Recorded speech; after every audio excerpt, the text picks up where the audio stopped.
welcome to a special. That was the news that was. It's actually welcome back. Excuse me. As some of you may realise, I've been off the air for quite a while. Must be 5 weeks at least. Unfortunately, I had some problems. My own thought, I'll admit this. I went to the hospital to get checked. Thank God I took my charge with me. They kept me in for 10 days. And I'd already said the week before I was taking a short break. It was longer than I expected. And yes, the guest show will be returning in June. Probably mid-June. I can't give you an exact date. It will be a Monday as always. And for the regulars, my mailing list, you'll receive this today, Thursday, as I'm recording it. And tomorrow it will be put out for national consumption. And of course, please share if you find what I'm saying interesting. But so much has happened. And I was going to do a catch-up of everything. I tried to do a catch-up of several things. But I did mention earlier on, I was in hospital. And I had my eyes to the National Health Service as it stands at the moment. I was on a 6-bed ward, and I will admit I was the only person in that ward for the first week or so that was mobile. Most of them were bedridden. And the nurses did a fantastic job. I'm going to do a Boris here. Yes, those nurses saved my life. They helped. I'm not very good at looking at myself health-wise. That's why I ended up back in hospital. It's something that happened to me over 2 years ago. But there were 2 nurses on duty most of the time.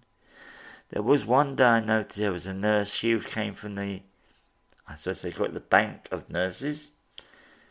And she had a credible way. She actually went around and introduced herself to everybody. There were 1 or 2 people, I will admit, in that ward. Let's be polite. They were a few pennies short. One guy in the far corner from me. I was in a window. I was near a window. Talk about that in a minute. And there's one guy, I never saw him conscious. Most of the time he seemed to be sleeping. I can understand that. There's nothing to do in hospitals. Another guy in the wall, the bed opposite, not opposite, but if you imagine 3-bed bank, the one in the middle, he was an interesting person I found. It sounded he was on a catheter. He only seemed to really be, communicative when his wife and her friends, and she brought friends to visit him. Most of the time he didn't know what was happening. And he kept on saying, I want to go to the toilet. The catheter was supposed to be part of his, to help him with whatever his toilet was. But he kept on saying, I want to go to the toilet. And he usually got a wheelchair to take him to the toilet. But one day, there was no nurse around. He started standing up and walked to the toilet. I could see him pulling that catheter up. All I could move, I wasn't fast. But thank God I got there before, because he would have pulled the catheter out. I personally feel that he didn't let me go to the toilet. It was just a way of getting out of that bed. I can understand that. But it did strike me that these nurses who work very hard are on demand. Actually, I spoke to one of them about it. They said, yes, there should be more, but there's not. No, thank God, I'm still under the hospital for a dressing on my right foot. And I must go and see, that's today, and they're going to talk about my diet. I'm diabetic. I'm not very good with taking medication. I'll admit this is one of my weaknesses. And tomorrow they're going to check if there's blood in my leg. Well, they did that already. But probably the vampires wanted things. Actually, every time they went to get me blood tests, and there was a few days where I had to give it every day. I call them vampires. But what's been happening in the world since I came into hospital? Loads of things, but I'm going to concentrate on a few things. I was going to try and do a catch up, but I will admit at the moment I'm sleeping more than I normally do. So I'm going to start. That was the news that was now. Every Friday. And in mid-June, I've got 2 guests lined up so far, and I've got to get more, of course. I'm going to have Neil come on for the first one. You might have Neil spoke about PIP and universal credit. We were going to talk about the green paper that they're putting out, which now, with the political, as we're going through the general election, might never come to the light of day. Funny enough, last a week ago, I attended an online meeting which was with some people from the ministry and the organisation called Expert Link. And I made a joke at the beginning, even before the pre-meeting that we have, about the general election, and the gentleman who runs it said, don't mention it. I wasn't going to, but I knew what the situation was. As soon as we got in there, the guys in charge of the Rough Sleep Initiative said that at the moment, although we discuss it, nothing can happen until after the general election. Which brings up a few questions for me. What if there's an emergency? Does the present Prime Minister, the incumbent at the moment, Mr. Sunak, make any decisions if there is an emergency? Presumably he does. Or is it left to somebody else? Because Parliament's now in, sleeping, I suppose, until the general election in the 4th of July. Interesting, American Independence Day. And we're having the election here. And of course, one side I'm going to mention is Nigel Farage, who most people, and including myself, thought he might stand. He's not going to stand. He's off to America to help Trump become president. Unless a miracle happens, I can't see any other result in America. I hope Trump doesn't become. I had a long discussion with somebody I know about, and he wants Trump to be in. He says I think Trump's a blowhard. Personally, myself, he's only interested in one thing: Donald Trump, and the Donald Trump to be God, which, funny enough, is the same as Boris when he said, this was the greatest job in the world. And actually, when he was younger, he said, he wanted to be ruler of the universe, king of the world. So I have to see about the American thing at the moment. Today, in the Trump trial, the jury are now discussing. This is one of the trials. Oh, I could spend hours talking about the things that Trump's got to face. And he's still saying, and actually a good thing was, he said at one point, as president, I'm immune to all prosecutions. Well, now the Supreme Court in America said no. The president is not immune to any prosecutions. Of course, that won't stop him. He'll be saying it's rigged. But we shall see. But as we know, the one thing that happened was, and I was shocked about this, and Sunak said, we're going to have a vote on the Rwanda bill. Now, at first, the House of Lords were putting up loads of barriers. At one point, you might remember I did say long ago, 10 points they put forward, and Parliament shut them all away. And somebody actually mentioned that those points will not stop the planes from flying. So Sunak then said, we're going to have a vote and we'll stay there till it's passed, not till the result. That's right, he wants it passed. It was passed. Now remember, it's the Rwanda Safety Bill. That's what it really is. It's stating that Rwanda is a safe country to travel to. So in other words, if I go back to Jackie about life, going, Jackie, it's okay. Nobody's ever going to get stabbed again because I've said it. What a load of dribble. And then he said planes would be out. Actually, one person I believe went there, they were paid £3,000 to go. Whether they came back, who knows? So that's the rubbish. And then all of a sudden, over 10 days ago now, Sunak came out and said, we're going to have a general election. It's going to be the 4th of July. Why? And that's a good question. This is my personal feeling on the matter. As I've always said, I will present facts in the news programme, but you don't have to believe what I've said. But consider, please.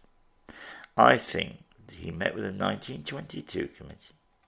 They told him there's enough letters for resignation. And he said we can't have another leadership battle as they've had. Remember, we've had,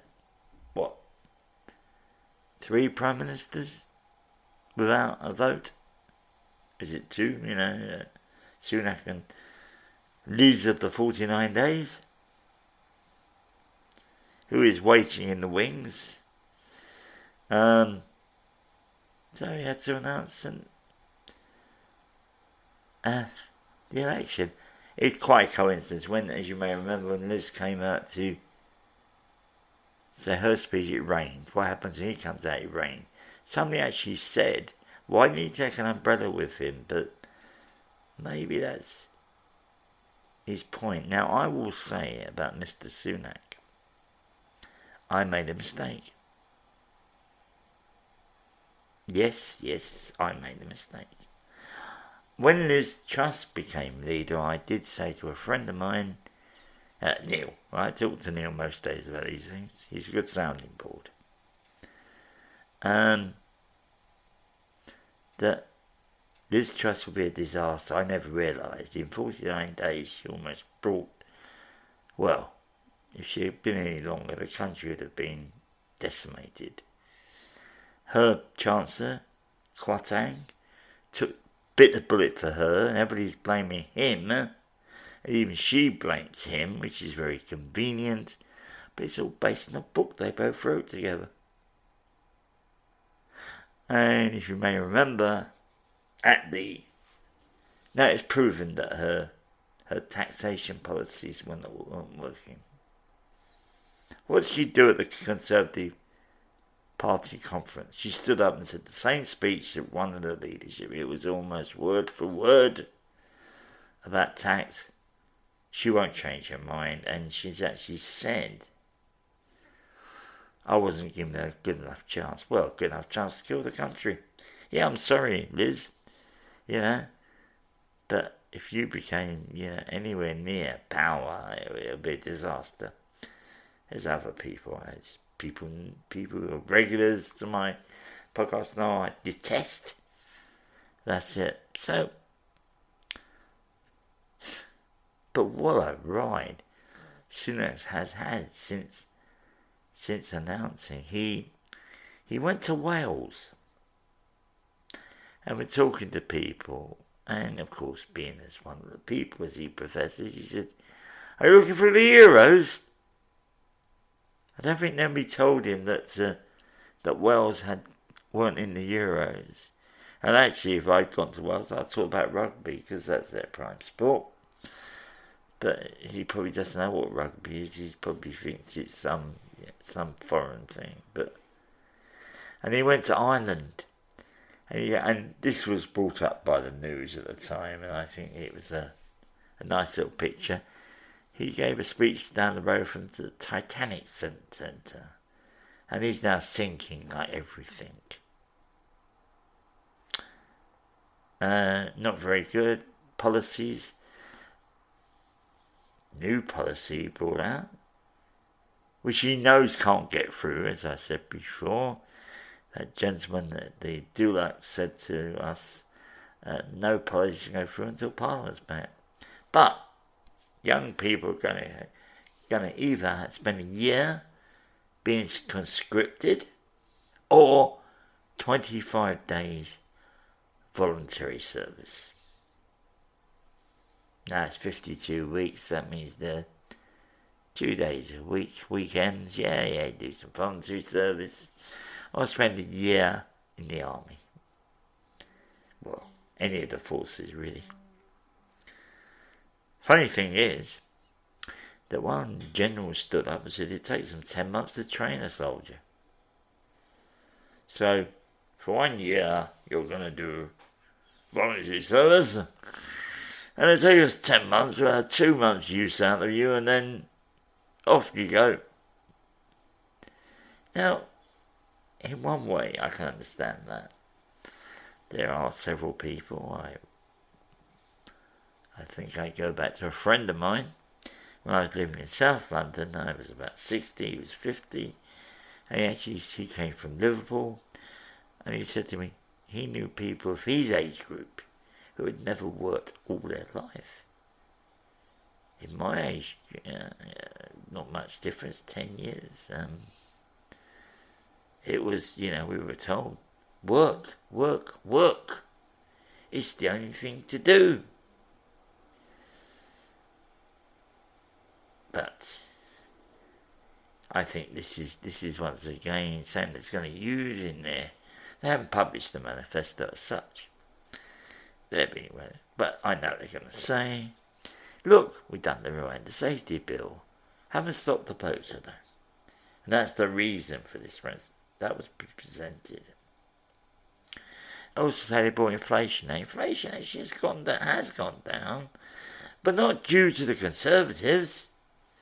It's due to the Bank of England manipulating. But one thing we must realise is, and it's going to happen very soon, in a few weeks' time, your shopping bill is going to go up.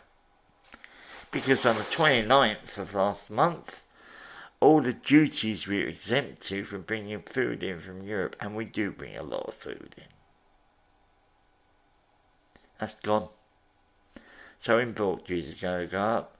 So it's going to cut super down to the shopper, who's going to say, hold on a minute, my food bill's gone up. What am I going to do now?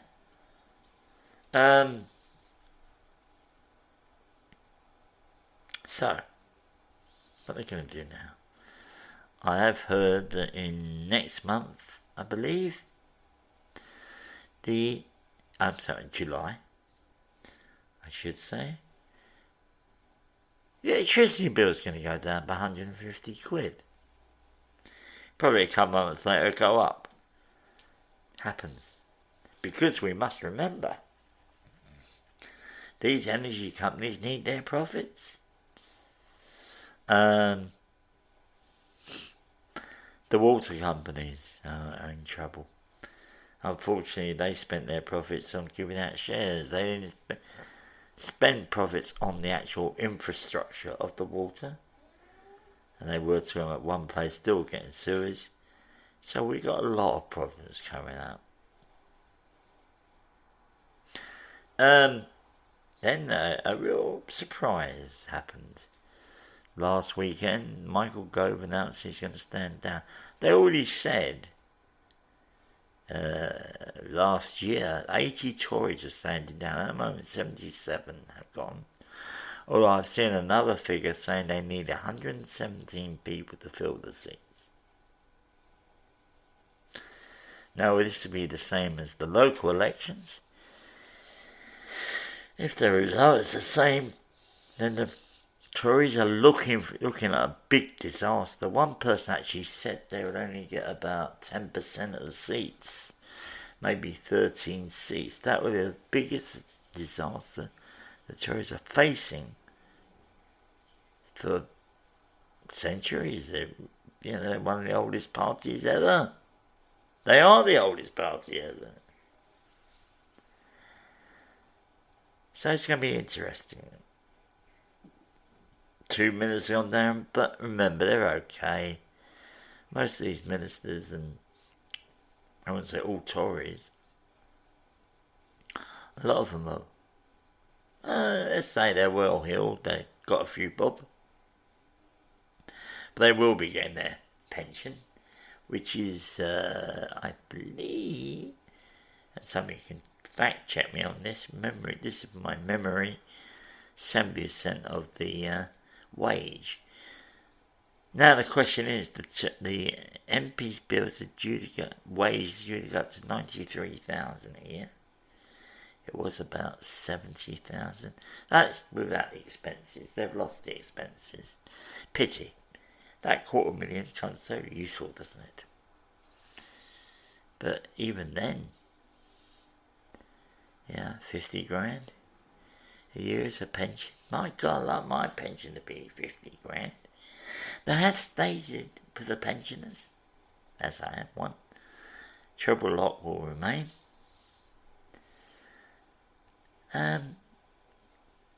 Once again, it's seeking the votes. And what has Starmer done? The main cry from the battlefields of the Labour Party, and it is a battlefield, is change. We're going to bring about change. Few things have been mentioned, but nothing really solid yet. I will be maybe bringing on Tim, who I wanted to bring back when I would have brought him back for the mayor elections, but I was in hospital. So, what's going to happen to this country? This is my prediction. I think we're going to have a hung parliament. I'll say this now. I don't think Labour have got enough. It so happens. Yesterday, Diane Abbott, who's been on a year's suspension for a stupid thing she wrote, where she stated that Jews, blacks and Irish don't feel any sort of prejudice. I don't know where Irish came in, actually. I can say Jews and blacks. And she forgot to mention Muslims, but we don't mention the Muslims, do we? They're the people we don't like to talk about. It's stupid, isn't it? I'm sure that I think any other racial creed than the white people have suffered prejudice. But also, I think we're forgetting there is reverse racism. Well, the white people have suffered prejudice. So everybody really has. I think we like to segment it to think, when we talk about, those poor people, they're so hated, aren't they? It reminds me of many years ago, I was advocating for a member at a theatre company. And I met with the social director. And he turned around to me and said, Ian, you must remember, all our members have gone through trauma. My reply to that was, Michael, I won't say his surname, that everybody goes through trauma. The difference is how we handle it. I used to think I'm pretty good at handling trauma. This hospitalisation, that set me back a bit. I'm a lot more tired than I am. It's taken me a long time. I've kept on saying I want to start again, to get to this stage. And I'm determined I will not now stop. So, that's our future, ladies and gentlemen. We have. Oh, I should say one thing about Rwanda Safety Bill. Sunak mentioned there'll be no planes going out. Starmer's actually said he's going to say that it won't happen if he gets into power. So we've spent £400 million sent to the Rwanda government for a waste of space, but we did it with HS2, the billions we spent, and then we stopped it because it was too much. There is a circle here of money wasted, isn't there? And we talk about this. But, one final thing I want to talk about is Brexit. A lot of talk about Brexit recently. Because the amount of money I've mentioned actually about the food. But a lot of people are saying now, if they'd known the truth, and we were lied to, we weren't presented with the facts, and they were relying on racism for the vote. I think what we're going to do is, in this election, from the Conservative Party, is once again racism card is going to be thrown out. About how we've got to get all these migrants from stopping. And the only thing that will stop them is we're threatening to send them to Rwanda. Hasn't worked. There's still people piling in. Yeah, so that's not the way. So we have to see, ladies and gentlemen. So that was the news that was. Next week I'll be more up to date. This is a review. Now, I'm planning for people on my mailing list, and if you want to join my mailing list, please write to standupspeakoutuk@mail.com and just say you'd like to join the mailing list, and you will. In the mailing list, you'll always get notification a day before. Excuse me. It's actually 5:16. I've got to be up early for this ambulance. You'll get notification of each podcast 24 hours before. You also get a copy of the monthly newsletter, which is going to go out next week. That's what I've got to work on. And other things as well. I know it's possible. Another thing is I'm now actively looking for guests, which is what I'll be doing. That's the reason it's not starting for a few weeks. I've got 2, but I've got a few more. There were topics I was going to bring in, and I'll tell you what they were now. One was runaways from the care system. Since meeting with Phil, I've been quite interested in this subject. It's really brought to my mind. I know 2 people, both of them in their team. I know 3 people. One of them, every time I try to contact, doesn't come back to me now. Don't blame her.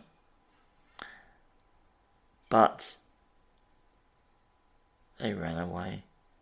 They became homeless after running away from the care centre. Actually, one of them, I'll mention her name, she doesn't mind, Nicola, said to me once she was wondering if people are homeless at present were people homeless when they were young people. And we're talking about not the group that Phil deals with, we're talking about the under 17s. I think that's quite possible. I was going to be looking at the county line gang, which I've heard more stories about now. But gangs in general, why do people feel safe? I know from where I lived. I lived in Whitechapel, which in my day was a lot more violent. I wouldn't say openly violent, but there was a lot of tension around. I'm talking about the 60s. Tension around it was. And there's many things to look at.